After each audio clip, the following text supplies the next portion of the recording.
To perform a back squat, I'm going to approach the bar, I'm going to duck underneath, set the bar across my back, unwrap, take 2 steps back away from the rack. When I go to perform the movement, what I want you to focus on is pushing your hips back and keeping the weight on your heels. Okay? I want you to go down until your femur, that's your thigh bone, is parallel to the ground, and then you're going to stand back up.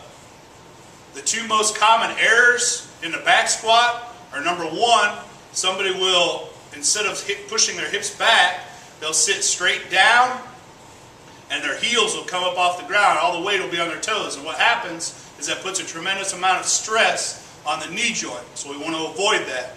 The second most common error, when somebody sits down, as they get down to the bottom, they'll collapse their chest and not keep their eyes and chest up, and that'll put a tremendous amount of strain on your low back. So those are the 2 most common errors that I want you to focus on not doing when you perform this movement.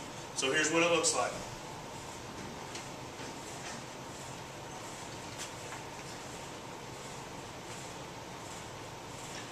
Okay, here's 2 good reps. Push the hips back, weight on the heels, femur parallel to the ground, stand back up. Okay, here's the number 1 most common error. I'm going to sit straight down, my heels are going to come off the ground, and I'm putting a tremendous amount of pressure on my knees. So that's no-no number 1. Number 2, as I go down, I'm going to collapse my chest and put a lot of strain on my back. So I want to keep that chest and eyes up, sit down, and then stand up.